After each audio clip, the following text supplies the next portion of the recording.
बिस्मिल्लाहिर्रहमानिर्रहीम। अस्सलाम वालेकुम। जी बेटा, आज हम न्यूमेरिकल करेंगे 21st चैप्टर के। इनमें से कुछ के आंसर्स थोड़े थोड़े गलत भी हैं बुक में, नई बुक्स में शायद उन्होंने करेक्ट कर दिए हैं।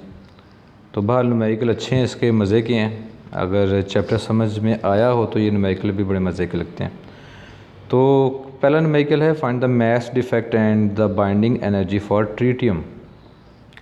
हाइड्रोजन का जो सबसे हैवी आइसोटोप है। If the atomic mass of tritium is this. आपको पता है आपकी बुक में चैप्टर में 21 के अंदर ड्यूट्रॉन न्यूक्लियस की बाइंडिंग एनर्जी कैलकुलेट की थी एग्जांपल के तौर पे। एक एग्जांपल थी ट्रीटियम का न्यूक्लियस, और अब ट्रीटियम का जो है वो हमने बाइंडिंग एनर्जी कैलकुलेट करनी है। ट्रीटियम का मास दिया हुआ है यू में, तो हमने मास डिफेक्ट मालूम करना है और साथ बाइंडिंग एनर्जी। मास डिफेक्ट का आपको पता है कैसे मालूम करते हैं, mass of all the protons plus A minus Z, ये न्यूट्रॉन की तादाद है, और M N mass of all the neutrons. ये जो ब्रैकेट में बंद कर रहा हूँ ये तमाम न्यूक्लियॉन्स का मास है, प्रोटॉन्स और न्यूट्रॉन का मुश्तरका मास। इसमें से आपने न्यूक्लियॉन का या यहाँ पे कह लें ट्रीटियम का मास माइनस कर देना। ठीक है जी, वो मास डिफेक्ट आ जाएगा। फिर आपने उस डेल्टा एम को सी स्क्वायर से मल्टीप्लाई करना है तो बाइंडिंग एनर्जी आ जाएगी। या अगर मास यू में दिया हो, जैसे कि यहाँ पे यू में है atomic mass unit, unified unit, तो फिर एक और तरीका भी है शॉर्टकट वाला, वो भी डिस्कस करते हैं। तो फ़िलहाल मास डिफेक्ट मालूम करने के लिए ये इक्वेशन जो ब्रैकेट के अंदर वाली चीज़ है ये मास ऑफ ऑल द न्यूक्लियॉन्स है, और यहाँ मास ऑफ न्यूक्लियस लिख लें या ट्रीटियम लिख लें आप। ठीक है, तो ट्रीटियम के अंदर जो ट्रीटियम है उसका न्यूक्लियस जो है उसके अंदर एक प्रोटॉन और दो न्यूट्रॉन्स हैं, तो इसलिए 1 इंटू दिस, ये प्रोटॉन का मास, फिर 3 माइनस 1, यानी ट्रीटियम को ऐसे लिखते हैं 3 में से 1 माइनस करें, 2 न्यूट्रॉन है, तो ये न्यूट्रॉन की तादाद आ गई ए माइनस जी वाले फार्मूले से, और ये न्यूट्रॉन का मास है यू में। तो ये मास ऑफ ऑल द न्यूक्लियॉन्स, इसमें से न्यूक्लियस का मास माइनस भी करना है। यहाँ पर ज़रा थोड़ी सी गलती है कि इसमें से आप माइनस करेंगे, इस सारी वैल्यू में से माइनस करेंगे 3.016049, सही। तो फिर मास डिफेक्ट आपके पास आ जाता है 0.00855 या 55 यू। अच्छा बेटा, एक तरीका तो ये था कि यू में जब मास आ गया तो पहले उसको केजी में कन्वर्ट करें, फिर बाइंडिंग एनर्जी का फार्मूला लगाएं डेल्टा एम सी स्क्वायर, वो आंसर जाउल में आएगा, फिर उस जाउल वाले आंसर को इलेक्ट्रॉन वोल्ट में कन्वर्ट करें। लेकिन एक और हमने शॉर्टकट पढ़ा था कि आपने जब भी बाइंडिंग एनर्जी निकालनी है तो जो भी मास दिया होगा ना यू में, उसको आपने 931 मेगा इलेक्ट्रॉन वोल्ट से मल्टीप्लाई करना है, तो डायरेक्ट एनर्जी आ जाएगी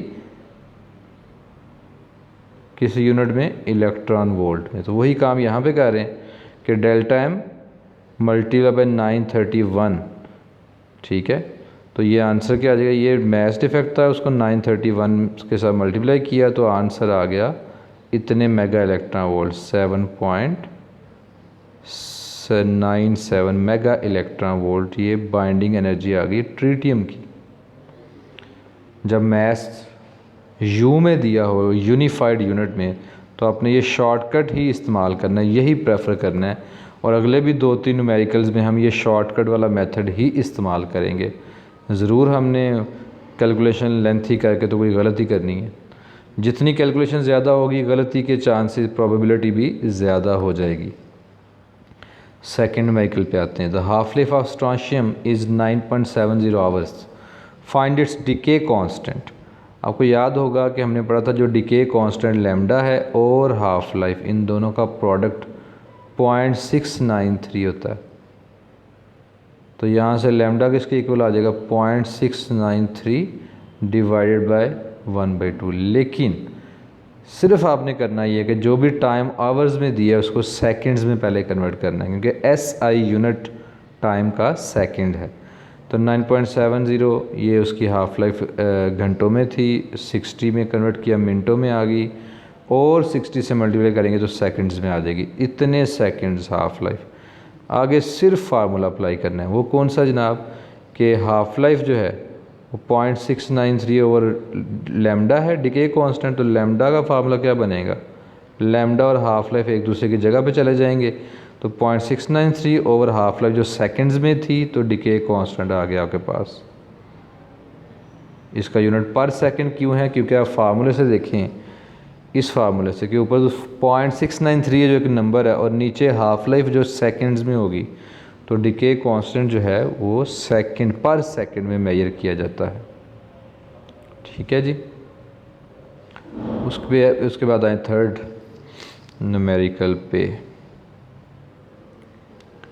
थर्ड न्यूमेरिकल में कहता है जी, the element protactinium is unstable and decays by beta emission. हर एलिमेंट तीनों किस्म की रेडिएशन एमिट नहीं करता, अल्फ़ा बीटा गामा। कोई खाली बीटा रेडिएशन एमिट करते हैं, कोई खाली अल्फ़ा, कोई दो दो तीन तीन भी करते हैं इकट्ठी।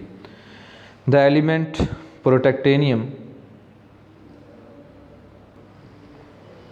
अच्छा जी, बात क्या रही थी, प्रोटेक्ट अनस्टेबल एलिमेंट है एक protactinium, and decays by beta emission with half life of 6.66 hours. State the number nuclear reaction and the daughter nuclei. Nuclear reaction show करें और इसका डॉटर न्यूक्लियर कौन सा बनेगा वो देख लेते हैं। बुक में इसका आंसर मेरा ख्याल गलत है, उन्होंने कुछ और लिखा है, तो बहरहाल देखते हैं। तो जनाब पहले हाफ लाइफ को सेकंड्स में कन्वर्ट करें, अगरचे इसकी वैल्यू यूज़ नहीं होनी। तो जब बीटा पार्टिकल एमिट होता है, नहीं इसका आंसर तो ठीक है, अगले किसी न्यूमेरिकल का आंसर गलत आएगा, आगे जाके है कोई। अच्छा, प्रोटेक्टेनियम जब बीटा पार्टिकल एमिट करता है तो एटॉमिक नंबर में एक का इजाफा हो जाएगा। 91 के बाद एटॉमिक नंबर में एक का इजाफा, इससे मुराद क्या है कि 92, और 92 किस एलिमेंट का एटॉमिक नंबर है, यूरेनियम का। तो एक तो डॉटर न्यूक्लियर जो है वो यूरेनियम है। दूसरी बात, आप उन्होंने जो टाइम दिया था ना 6.66 आवर्स, वो आप इस रिएक्शन में ना यहाँ पे लिख सकते हैं 6.66 आवर्स, कि इतने घंटों के बाद ये जो है x जो है वो y में कन्वर्ट हो जाएगा। असल में तो 6.66 आवर्स के बाद ये नहीं कि एक एटम कन्वर्ट होगा, आधे एटम जो है आपके पास जितना भी सैंपल है उसमें से आधे एटम्स डिके हो चुके होंगे और आधे जो है वो अनडिकेड होंगे। तो ये एक सिंपल सा न्यूमेरिकल था। न्यूमेरिकल 4 है जी, फाइंड द एनर्जी। ये क्वेश्चन इंपॉर्टेंट है, ये क्वेश्चन इंपॉर्टेंट है, ये आपको तंग कर सकता है, इस पे ज़रा गौर करना। बाकी तो सिंपल थे। Find the energy associated with the following reaction.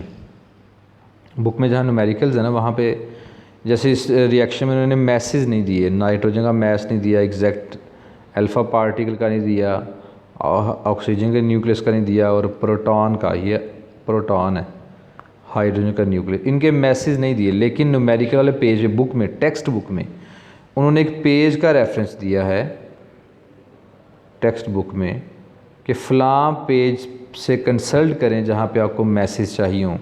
वहाँ एक टेबल में मैसेज लिखे हुए हैं, तो वो पेज आप बुक में पढ़ी, शायद 222 पेज था या क्या था। तो बहरहाल मैसेज हम वहाँ से देखेंगे। तो गिवन रिएक्शन इज़, ये वो रिएक्शन है जो सबसे पहले हिस्ट्री में करवाया गया, इंसान ने खुद करवाया, रदरफोर्ड ने करवाया, फर्स्ट एवर न्यूक्लियर रिएक्शन, जिसमें नाइट्रोजन पे अल्फ़ा पार्टिकल की बम्बार्डमेंट करवा के ऑक्सीजन और एक प्रोटॉन रिलीज़ हुए। तो इस रिएक्शन के साथ एनर्जी एसोसिएट, मतलब कि एनर्जी इसमें देनी पड़ेगी या एनर्जी मिली होगी। तो उसका तरीकाकार ये है कि आप पहले मैस डिफेक्ट निकालें कि मैस में कोई डिफरेंस है। तो उसका तरीका क्या है, mass of nitrogen and mass of alpha particle. ये वाली चीज़ पता क्या बन जाएगी, total mass of the reactants, ठीक है, जो कि 14.0031, 4.0264, 18.0057। ये सेम कैलकुलेशन आर्टिकल में किया, न्यूक्लियर रिएक्शन वाला आर्टिकल है टेक्स्ट बुक में, चैप्टर 21 में, सेम कैलकुलेशन वहाँ की हुई है। अच्छा, जो दूसरी चीज़ है, ये मैस ऑफ प्रोडक्ट्स है, ये वाली, ये हमें मैस ऑफ हाइड्रोजन भी लिखना चाहिए था, बल्कि वो आगे लिखा हुआ है। मास ऑफ हाइड्रोजन हम ऐसे यहीं पे लिख लेते हैं, इसको कैंसिल कर देते हैं।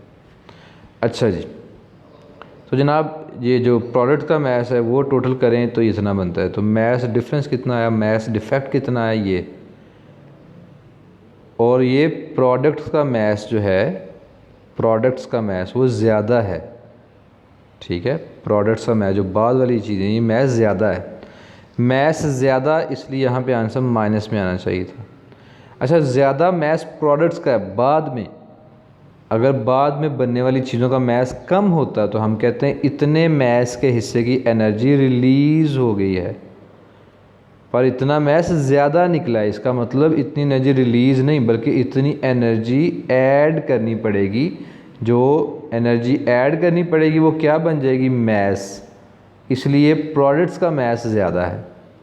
अब एनर्जी ऐड कैसे करनी है, एनर्जी ऐड इस तरह करनी है कि जो आपने अल्फ़ा पार्टिकल ये बम्बार्ड करवाया था ना, ये वाला अल्फ़ा पार्टिकल नाइट्रोजन पे बम्बार्ड करवाया, उस अल्फ़ा पार्टिकल की काइनेटिक एनर्जी होनी चाहिए इतनी जितना ये मास है ना, इस मास का इक्विवेलेंट काइनेटिक एनर्जी। इसका इक्विवेलेंट काइनेटिक एनर्जी कैसे मालूम करेंगे, वो ये शॉर्टकट बताया था कि जो मास यू में दिया उसको 931 से मल्टीप्लाई करें तो आंसर ये आएगा।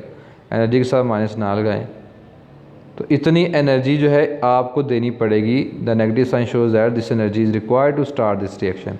ये रिएक्शन एंडोथर्मिक है, एंडोथर्मिक इतनी एनर्जी आपको देनी पड़ेगी, रिलीज़ नहीं होगी, आपको नहीं मिलेगी, बल्कि आपको इतनी एनर्जी इन्वेस्ट करनी पड़ेगी इस रिएक्शन में। ठीक है जी। अगला न्यूमेरिकल भी इसी तरह का, रिएक्शन चेंज कर दिए, मालूम वही करना है आपने, क्या, determine the energy associated with the following reaction. इस रिएक्शन से मुंसलिक एनर्जी आपने फाइंड करनी है। पहले कार्बन है और वो एक बीटा पार्टिकल एमिट करके नाइट्रोजन में कन्वर्ट हो जाता है। आपको याद होना चाहिए जो कार्बन का ये आइसोटोप है कार्बन 14, ये नेचुरली रेडियो एक्टिव और बीटा पार्टिकल का ये सोर्स है, बीटा डिके करता है ये। ठीक है, तो इससे एसोसिएटेड एनर्जी मालूम करने के लिए फिर आपको मैसेज चाहिए होंगे उसी टेबल से जो मैंने बुक से हवाला दिया है। तो रिएक्टेंट्स का मास और प्रोडक्ट्स का मास, इनका डिफरेंस निकाला है। रिएक्टेंट में सिर्फ कार्बन है तो कार्बन का मास ये वाला, और जो प्रोडक्ट्स हैं उसमें नाइट्रोजन और बीटा पार्टिकल हैं तो उनके मैसेज ये यू में, ये सारे मैसेज किस में, यू में, यूनिफाइड यूनिट। तो डिफरेंस निकाला तो जो यहाँ पे भी जो प्रोडक्ट्स हैं उनका मास ज़्यादा निकला, उनका मास ज़्यादा है। कितना ज़्यादा है, ये डेल्टा एम आ गया। फिर वही काम जो पहले भी किया था कि इस डेल्टा एम मास को आपने 931 मेगा इलेक्ट्रॉन वोल्ट से मल्टीप्लाई करना है। ये मास यू में था, उसको 931 से मल्टीप्लाई करें तो ये एनर्जी आ गई। इसका मतलब इस रिएक्शन में भी आपको एनर्जी इन्वेस्ट करनी पड़ेगी, क्योंकि प्रोडक्ट्स का मास ज़्यादा है तो एनर्जी देनी पड़ेगी। अगर प्रोडक्ट्स का मास कम निकलता तो हम कहते हैं कि वो जो मास कम हो गया है वो एनर्जी बन के निकल गया है। ठीक है, इससे जो अगला न्यूमेरिकल है 6, इसमें गलती थी आंसर में टेक्स्ट बुक में, तो वो आखिर में करेक्शन हम करेंगे। कहते हैं if uranium decays twice bye alpha emission, इस तरह के एमसीक्यू भी आ सकते हैं कि यूरेनियम 2 मरतबा अल्फ़ा डिके करता है तो क्या डॉटर एलिमेंट बनेगा, रिएक्शन शो करें। तो in alpha emission atomic number decreases by 2 and mass number 8 decreases by 4, this reaction can be written as. Uranium से पहले 2 का एटॉमिक नंबर कम हुआ और मास में 4 की कमी हुई क्योंकि अल्फ़ा पार्टिकल निकला। वो जो भी डॉटर एलिमेंट बना एक्स, यह 90 आना चाहिए था क्योंकि पहले एक अल्फ़ा पार्टिकल निकल चुका है। इसमें से मज़ीद जब एक अल्फ़ा पार्टिकल निकलेगा तो एटॉमिक नंबर में 2 और कमी और एटॉमिक मास में भी 2 कमी, यहाँ 229 आना चाहिए था, छोटी सी गलती है इसमें। 229 से अल्फ़ा पार्टिकल 4 मास कम करे तो 225 आएगा।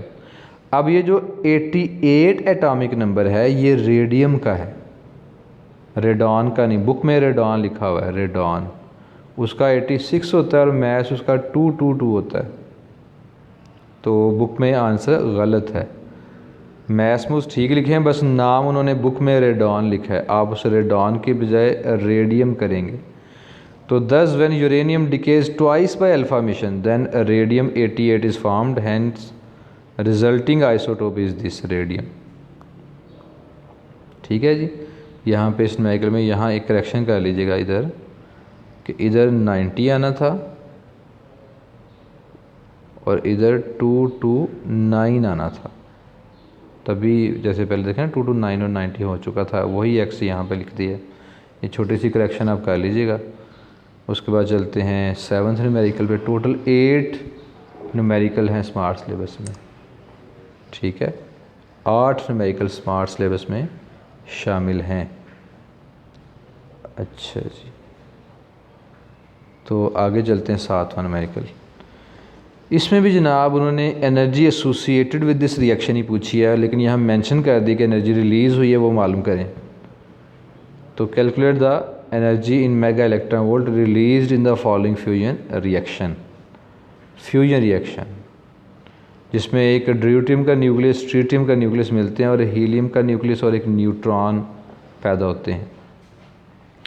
तो प्रोसीजर सेम वही है, पहले रिएक्टेंट्स का मास टोटल कर लें, फिर प्रोडक्ट्स का मास टोटल कर लें, उनका फिर डिफरेंस ले लें which is delta M mass defect, और फिर उसको आपने 931 मेगा इलेक्ट्रॉन वोल्ट से मल्टीप्लाई करना होगा तो एनर्जी आपके पास आ जाएगी। 3 न्यूमेरिकल लगातार देखें, एक ही पैटर्न के आए हैं, वो अलग बात है रिएक्शन चेंज है और वैल्यूज़ भी चेंज है। तो गिवन रिएक्शन ये है, मास ऑफ रिएक्टेंट जो है वो ये है ड्यूट्रियम और ट्रिटियम के न्यूक्लियर का मास माइनस मास ऑफ प्रोडक्ट्स ये है, तो ये रिएक्टेंट्स हैं और ये प्रोडक्ट्स हैं, तो दोनों के मास का डिफरेंस लिया तो जो मास डिफेक्ट आया वो ये है which is delta M.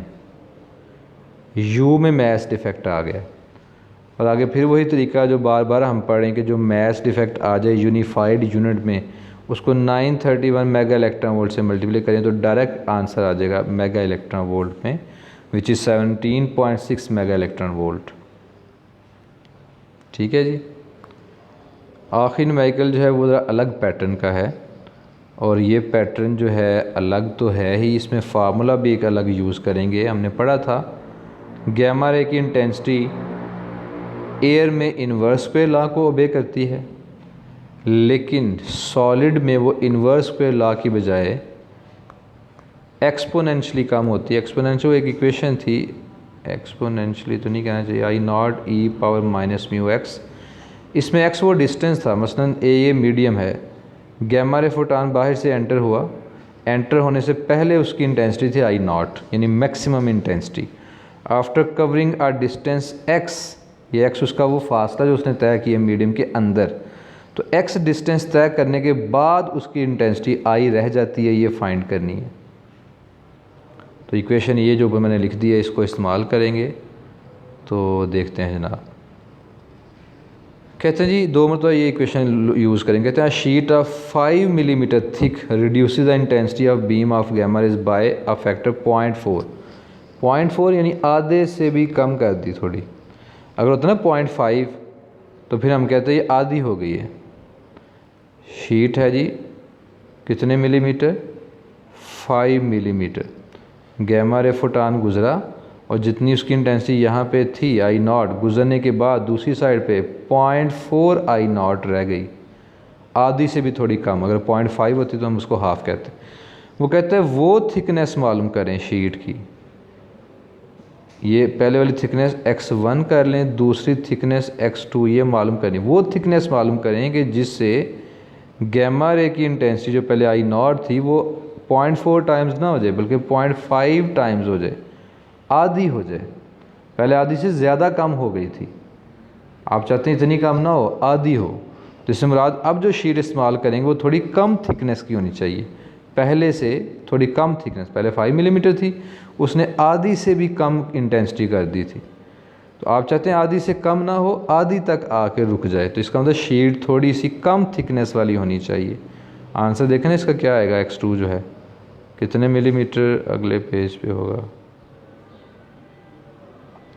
Sheet की थिकनेस क्या आई है 3.78 मिलीमीटर, पहले शीट कितनी थी 5 मिलीमीटर। तो इसने इंटेंसिटी को काफ़ी रिड्यूस कर दिया था 0.4 आई नॉट, और अगर ये थिकनेस वाली शीट लेते हैं तो ये इंटेंसिटी को कितने गुना कर देगी 0.5 आई नॉट। क्वेश्चन समझ आ गए। क्वेश्चन समझना ज़रूरी है, तभी तो आंसर कुछ हम उसको करेंगे, सोल्यूशन करेंगे। तो देखें जो वैल्यूज़ गिवन है, पहले वाली थिकनेस x1 और पहले जो इंटेंसिटी रिड्यूस होकर रह गई थी 0.4 I0, दूसरी इंटेंसिटी पता लग गई है, थिकनेस शीट की आपने फाइंड करनी है। तो इक्वेशन वही कि किसी भी सॉलिड मटेरियल में इंटेंसिटी इस इक्वेशन के मुताबिक रिड्यूस होगी और आप फाइंड कर सकते हैं। फर्स्ट मीडियम के लिए फॉर केस वन जब थिकनेस थी 5 मिलीमीटर, तब आप ये इक्वेशन लगा लें। इंटेंसिटी रिड्यूस हो कितनी रह गई थी 0.4 और x1, ये 0.4 I0 से दोनों तरफ कैंसिल हो गया। इसका दोनों तरफ आपने नेचुरल लॉग लेना है, तो उससे क्या होगा जनाब, नेचुरल लॉग ऑफ 0.4 और इधर भी लें, ये e के साथ कैंसिल हो जाता है, बाकी सिर्फ क्या बचेगा, इधर -0.916 और इधर -μx1, नेचुरल लॉग e के साथ कैंसिल हो जाता है क्योंकि इसका इन्वर्स होता है।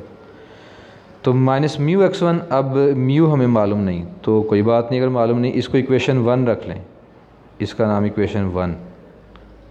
अब दूसरे मीडियम के लिए दोबारा से इक्वेशन अप्लाई करें, दूसरे मीडियम, दूसरी जो शीट थी जिसकी थिकनेस आपने x2 रखी है, दोबारा से यही इक्वेशन अप्लाई करें,